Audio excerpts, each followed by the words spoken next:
and welcome to TVC Midday News.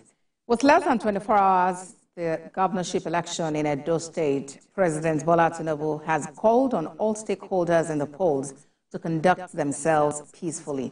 He also implored the governorship candidates, political parties, and supporters to respect the democratic process and the people's will, just as he believes in the voters' ability to make informed decisions. In a statement signed by his special advisor on information and strategy, President Tinubu emphasized that democracy thrives on civility, tolerance, patience, and respect for the rules of the game. He notes that the Independent National Electoral Commission has committed to conducting a free and fair election and urged all stakeholders to work together to ensure a successful process. The president commended the governorship candidates and political parties for their campaigns, which he says were focused on issues that matter most to the people of Edo State. He urged residents to remain peaceful and respectful throughout the voting process and resolve disagreement amicably through constituted authorities. President Tinubu, above all, says he's confident in the professionalism and integrity of security agencies and INEC officials. All is now set for tomorrow's governorship election in Edo State, and more than 2 million registered voters in the state are expected to participate in the process. We have a breakdown of this in this next report. The Independent National Electoral Commission, INEC, puts the total number of registered voters in Edo State at 2,629,025. Even though this is about 19% higher than the number of registered voters 4 years ago, for Edo 2020, only a maximum of 2,249,780 are expected to vote on Saturday across the state. This represents 85% of the total number of registered voters.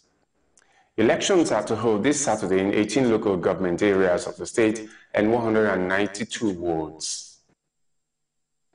With 400,495 people, Ipobaoka local government has the highest number of registered voters, while Igwebe LG has the lowest number of 54,549.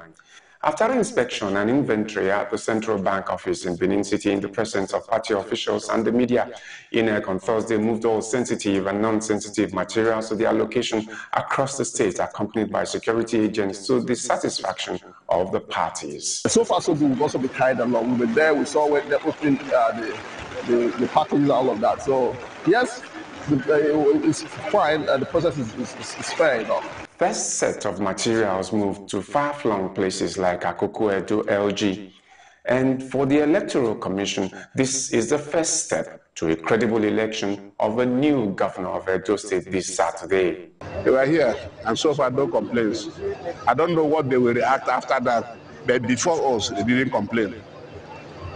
If they had complained, we would have addressed the issue. But so far, they've not done that. There are other places which present logistical challenge to the Commission due to bad road and waterways. Yes, we have a contingency plan for that. Any place we cannot access, we have the contingency plan. We will access it by either bike. If there are riverine areas, the boats have been provided for them. For Election Monitoring Group Yaga Africa, Edo State Governorship Election 2024 is a barometer for measuring Nigeria's commitment to representative democracy, which reflects the true will of the people.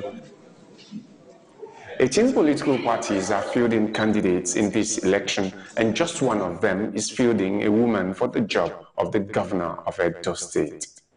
Solomon Ajuziogu, TVC News, Benin City. Correspondent Solomon Ajuziogu is standing by now for more updates from Edo State. Solomon, registered voters of about 2,629,000 plus, and with PVCs collected standing at over 2.2 million. Tell us more about preparations for this crucial poll. Well, yesterday the candidates had to return home to their constituencies to do the final push, even though campaigns closed yesterday. But most of the candidates had made sure that by the time that campaigns were closing, they were already back home in their constituencies to prepare the ground. So all they are doing now is where horse tradings might be taking place, or where logistics for the parties are also being put in place finally and well for all of them. So it's tomorrow.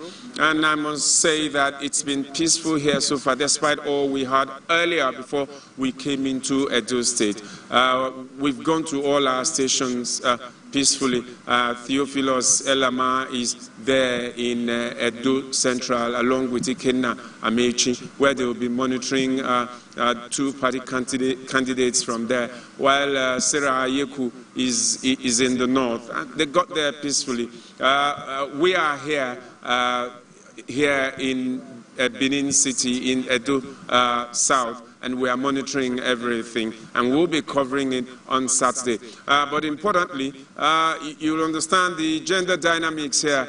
You have more men who are registered to vote and who have collected their PVCs for this. You have about 1.37 men who are going to be who are expected to vote, and then you have 1.25 women who are also going to be voting. Now, the number of voters that you have for this election represents about some markup from Edo 2020, which is an improvement, which is probably about interest in the elections itself. Let's hope that this will reflect in the voting proper on Saturday, because the turnout in Edo 2020 was about 37% of the voters, which was an improvement, though, on 2016. So we hope, everybody hopes, that with the way it is, the three-horse race, well, even though they say it's three-horse race, there are other parties that could also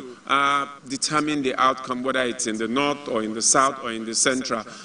Two big candidates are coming from the central, a big candidate is coming from the south.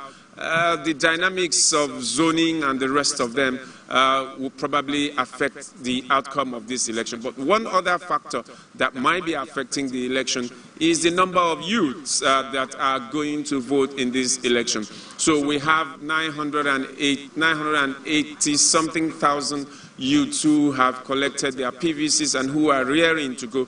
We hope that they will come out and really vote, time permitting them.